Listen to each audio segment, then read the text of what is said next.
Imagine a city where two powerful families have been locked in a bitter feud for generations. Their hatred runs so deep that the streets are filled with tension, and even the servants are quick to draw swords at the sight of a rival. This is the world of Romeo and Juliet, a story that has captivated hearts for centuries with its tale of passion, tragedy, and the price of division.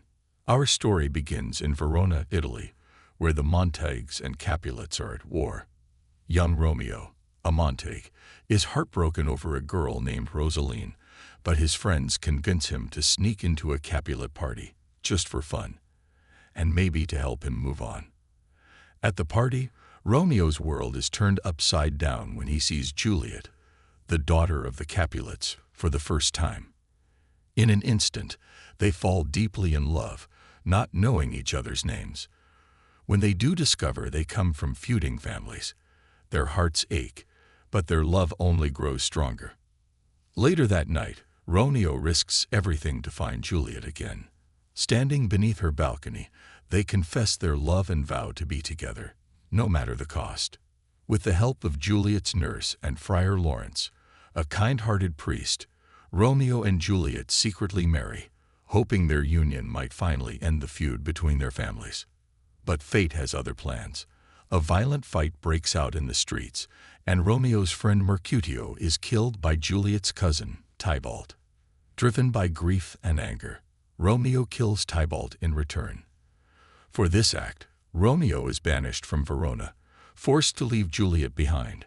Heartbroken, Juliet learns her parents are arranging for her to marry another man, Paris. She turns to Friar Lawrence for help, and together they hatch a desperate plan.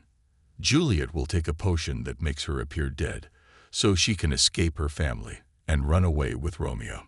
But tragedy strikes when a message to Romeo explaining the plan never reaches him. Instead, he hears only that Juliet is dead. Overcome with grief, Romeo rushes back to Verona and buys poison. At Juliet's tomb, he finds Paris mourning, and in the chaos that follows, kills him. Romeo then enters the crypt, sees Juliet's lifeless body, and drinks the poison, dying by her side. Moments later, Juliet wakes from her deep sleep to find Romeo dead beside her. Devastated, she takes Romeo's dagger and ends her own life. Their tragic deaths finally bring the feuding families together, but at a terrible cost. Romeo and Juliet is more than just a love story. It's a warning about the dangers of hatred and division, and a reminder of how powerful and fragile young love can be. It asks us to consider what might happen if we let old grudges stand in the way of new beginnings, and what it truly means to love someone enough to risk everything. Thanks for tuning in. If you found this summary helpful, don't forget to subscribe and hit the bell icon for the latest updates. We'll see you in the next one.